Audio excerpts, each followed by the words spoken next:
Silence isn't absence, it's a message. We live in a world where we often measure connection by how much someone talks to us, texts us, checks in, or validates us. So when someone goes quiet, especially someone we care about deeply, our first instinct is to panic. We assume we've lost them. We assume something is wrong with us. We assume absence. But what we often fail to realize is that silence itself is a form of communication. It may not be the form we want, but it's a form nonetheless. Think about it. When someone truly wants to keep you in their life, they will find a way to stay present no matter how difficult the situation is. They will fight for clarity, for connection, for resolution. So when someone withdraws into silence, it doesn't mean there's nothing to be said. It usually means there's too much to be said, and they're choosing not to say it. That choice is the message. Silence doesn't always come from a bad place. Sometimes it's confusion. Sometimes it's emotional immaturity. Sometimes it's avoidance. But no matter where it comes from, it always tells you something valuable. How someone handles discomfort, how they deal with confrontation, how willing they are to lean in when things get hard, and more importantly, how much they respect you, your time, and your need for clarity. The hardest thing to do is to not fill in the blanks, to not chase, to not beg for answers or start rewriting your worth just because someone else went quiet. But when you do that, when you resist the urge to make excuses for someone else's lack of effort, you begin to hear the truth beneath the silence. You start to understand that people who care don't leave you wondering. They don't leave you trying to decipher mixed signals. They don't leave you in emotional limbo. So the next time someone goes quiet on you, ask yourself, what is this silence actually saying? Is it saying, I'm overwhelmed, but I'll return when I can? Or is it saying, I don't value this enough to communicate? Is it a pause or is it a period? Because your emotional energy is too valuable to waste on someone who refuses to speak when it matters most. And here's the truth that most people don't want to admit. Silence is a decision. It's a decision not to confront, not to explain, not to show up. And if someone's silence leaves you anxious, unsettled, or doubting yourself, you need to recognize that this is not a space you should fight to stay in. You shouldn't have to argue with someone's silence. You shouldn't have to convince someone to communicate, to be present, to reassure you. You can wait for something better. Silence should not be the space. You should be present to reassure you. You deserve someone who chooses dialogue over distance, someone who understands that even hard conversations are better than no conversation at all. Someone who doesn't rely on disappearing to deal with conflict, because the real measure of connection isn't how someone behaves when things are easy, it's how they show up when it's not. We all crave answers. We all want closure. But sometimes silence is the answer. It tells you everything you need to know about someone's capacity to show up in a relationship. It shows you whether they're emotionally available or just temporarily convenient. It shows you whether they're mature enough to handle the weight of real connection or just passing through for the parts that feel good. You have to trust that the person who values you will never make you feel like you're hard to reach. They will not go quiet when you need clarity. They will not disappear when communication matters most, because when someone truly sees your worth, they speak clearly, consistently, and with care. When someone you care about goes quiet, it's easy to assume they've made a decision. Maybe they've lost interest. Maybe they've stopped caring, but more often than not, That silence isn't the result of a clean, confident choice. It's a reflection of internal confusion, emotional conflict, or a desire to avoid discomfort. A lot of people haven't learned how to sit with hard emotions.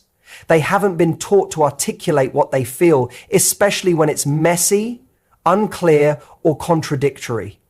So instead of talking through it, instead of admitting they don't know how to say what's going on, they choose to go silent. It feels easier. It delays the confrontation. It pushes the pressure onto you, hoping maybe you'll make the move, you'll ask, you'll guess, you'll fix. But silence doesn't mean peace. It often means paralysis. It means they're stuck, caught between what they want and what they fear, between what they know and what they can't yet accept. Maybe they care about you, but they also fear. Maybe they want to connect, but they're terrified of not being enough. Maybe they feel guilty for not showing up the way you deserve.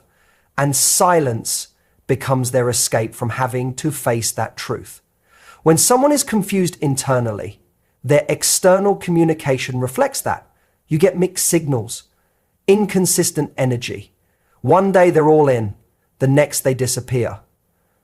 You're left wondering if you did something wrong, if they've changed their mind, or if you imagined the whole connection.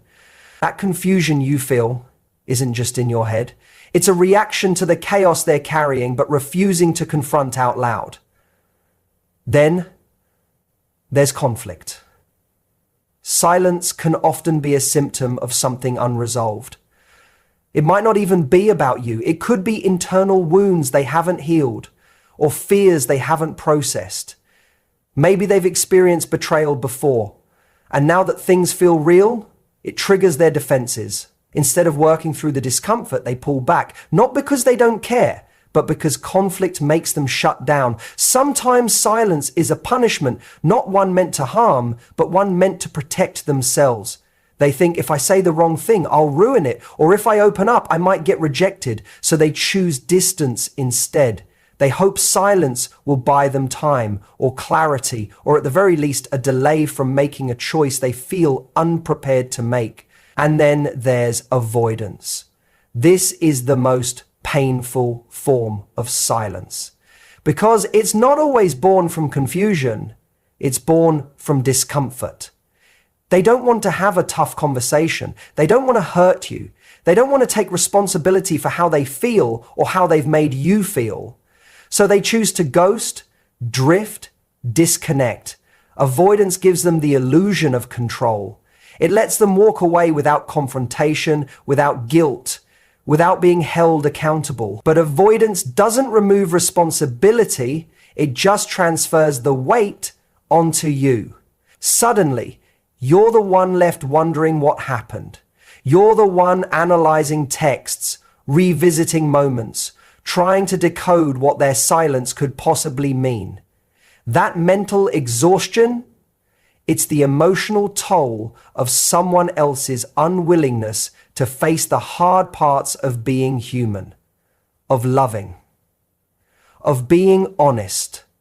The hard truth is that people often go quiet when they're not emotionally equipped to deal with what's required of them, when they don't have the tools to speak their mind or heart with clarity, when their coping mechanism is escape instead of engagement. And it's not always malicious, it's often unconscious. Learned behavior, past wounds, emotional immaturity. But no matter the reason, the silence still says something. It says, I'm not ready to deal with this, or I don't know how to say what I feel, or I hope this all goes away on its own. It says there's something unresolved inside them, and instead of unpacking it with you, they've chosen to keep it locked away. Sometimes the loudest part of a relationship isn't in the conversations. It's in the silences. It's in the long pauses between responses, the texts left unread, the plans that never quite get made. It's in the moments where something should have been said and wasn't, the things you needed to hear but never did. That absence of words, that's a message in itself. We're taught to listen to words, to wait for someone to say what they feel. But a person's silence often reveals more than their speech. Because when someone cares, you feel it without them having to say it. You don't have to beg for reassurance or constantly ask where you stand. They show up, they reach out, they check in. And when someone doesn't, when they leave you in the dark, avoid the hard questions, or disappear when vulnerability is needed, it's not just forgetfulness or being busy. It's a form of communication. It's telling you something they either don't know how to say or don't want to say out loud. Some people are afraid of confrontation. They'd rather stay quiet than tell you they're pulling away. Some are unsure of their feelings, and instead of admitting that uncertainty, they withdraw and let you feel the confusion. They think they're sparing your feelings by not being direct, when in reality, they're creating more damage by staying silent. People often assume that if they don't say something, they're not responsible for how it affects you. But that's not true. The things people leave unsaid, those gaps in honesty, the missing explanations, the absence of closure, they leave you carrying the weight. You're left trying to fill in the blanks, making sense of behavior that never comes with clarity. And that's exhausting. Think about how someone treats you when there's tension. Do they communicate? Do they lean in? Or do they disappear and hope time will erase what words should have addressed? When someone consistently avoids the important conversations, when they don't express appreciation, when they never acknowledge hurt they caused, that silence speaks volumes about their emotional availability. It's not just about what they don't say. It's about what they're unwilling to face. The person who stops saying, "I love you" without explaining why is saying something. The person who pulls away emotionally but pretends everything is fine is saying something. The person who leaves questions hanging, never follows through, never asks how you're really doing, those are not just oversights, they're patterns. They reveal comfort zones, fears, priorities. They tell you where you rank in their life, even if they never say it directly. What people don't say often forces you to become the interpreter of their emotions, which isn't fair. You shouldn't have to decode someone else's behavior to feel secure. You shouldn't have to guess whether someone respects or values you. If it's not being said, if it's not being shown, that's already an answer. When you start paying attention to the silences, the skipped apologies, the delayed messages, the lack of interest in your world, you stop clinging to words that were once said but are no longer backed by action. You realize that people may not say, "I'm no longer invested," but you can feel it in the way they stop showing up. You realize that "I don't want this" doesn't always come as a sentence.